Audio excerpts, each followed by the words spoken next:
আপনি কি লক্ষ্য করেছেন টাকা উপার্জন হচ্ছে কিন্তু কোনোভাবেই টাকা সঞ্চয় হচ্ছে না? সংসারে ছোট ছোট বিষয় নিয়ে অশান্তি, ঝগড়া এগুলো লেগেই আছে।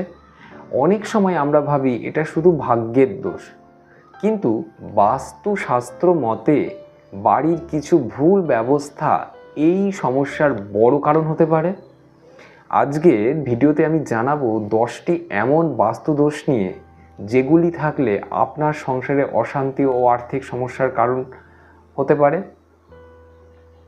তো চলুন ভিডিওটি প্রথম থেকে শেষ পর্যন্ত দেখুন। ভালো লাগলে অবশ্যই চ্যানেলটি সাবস্ক্রাইব করে পাশে থাকবেন। তো প্রথম যে কারণটির জন্য এই সমস্যাগুলো সৃষ্টি হয় সেটি হলো মূল দরজার সামনে যদি বাধা থাকে। যদি বাড়ির মূল দরজার সামনে গাছ, খুঁটি, আবর্জনা বা ভাঙা জিনিস থাকে তাহলে বাস্তুমতে সৌভাগ্য ও অর্থের প্রবাহ বাধাগ্রস্ত হয়। দ্বিতীয়, যদি উত্তর দিক ভারী হয়ে থাকে তাহলেও কিন্তু এই সমস্যা দেখা যেতে পারে, কারণ উত্তর দিককে ধন সম্পদের দিক বলা হয়।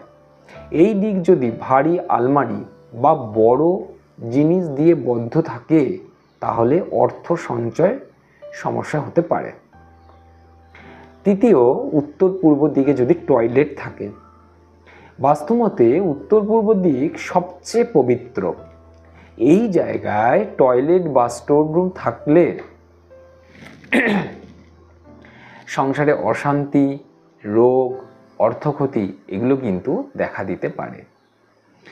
4 নম্বর যে কথাটি বলবো সেটি হচ্ছে রান্নাঘরের যদি ভুল অবস্থান হয়, অর্থাৎ রান্নাঘর যদি দক্ষিণ পূর্ব বা দক্ষিণ পশ্চিম দিকে হয় তাহলে পরিবারের সদস্যদের সঙ্গে বা পরিবারের সদস্যদের মধ্যে ঝগড়া, মানসিক চাপ এগুলো কিন্তু বাড়ে। 5 নাম্বার যে বাস্তুদোষের কথা বলবো সেটি হচ্ছে খাটের নিচে অপ্রয়োজনীয় জিনিস।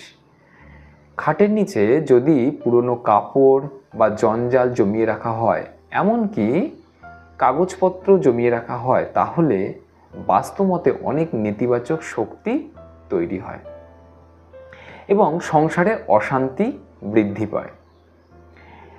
6 নাম্বার যে দোষটির কথা বলবো সেটি খুবই গুরুত্বপূর্ণ, কারণ আমরা দেখি ভাঙা ঘড়ি বা নষ্ট জিনিস, এই সমস্ত জিনিসগুলো ঘরে দীর্ঘদিন ধরে রেখে দেওয়া থাকে।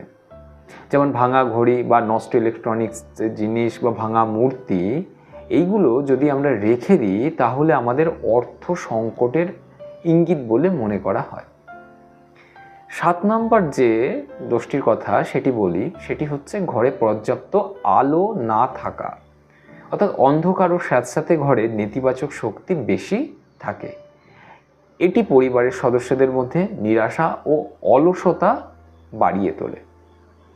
8 নম্বর দক্ষিণ পশ্চিম দিকে দুর্বল হওয়া, অর্থাৎ এই দিকে সংসারের স্থিরতার প্রতীক। দক্ষিণ পশ্চিম দিকটা হচ্ছে সংসারকে স্থির আনতে সাহায্য করে। এই দিক যদি ফাঁকা বা দুর্বল হয় তাহলে সংসারে স্থায়িত্ব ও শান্তি কমে যায়। তাই দক্ষিণ পশ্চিম দিকটা খুবই গুরুত্বপূর্ণ। শোবার ঘরে আয়নার ভুল অবস্থানও কিন্তু আমাদের এই সমস্যাগুলি বৃদ্ধি পেতে সাহায্য করে।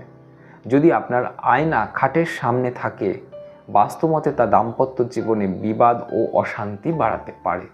তাই এটাকে খুব মনোযোগ সহকারে দেখতে হবে। 10 নাম্বার যে জিনিসটির কথা বলবো সেটি হচ্ছে বাড়ির নোংরা ও অগোছালো রাখা। যে ঘর সবসময় নোংরা ও অগোছালো থাকে সেখানে ইতিবাচক শক্তি স্থায়ী হয় না। তাই মনে রাখবেন, সংসারে শান্তি ও সমৃদ্ধি বজায় রাখতে শুধু পরিশ্রম নয়, বাড়ির সঠিক বাস্তু ব্যবস্থাও গুরুত্বপূর্ণ। ছোট ছোট পরিবর্তন অনেক সময় বড় সমস্যার সমাধান দিতে পারে। ভিডিওটি ভালো লাগলে লাইক, শেয়ার ও সাবস্ক্রাইব করে পাশে থাকবেন। আজকে এ পর্যন্ত। সবাই ভালো থাকুন, সুস্থ থাকুন, আনন্দে থাকুন। নমস্কার।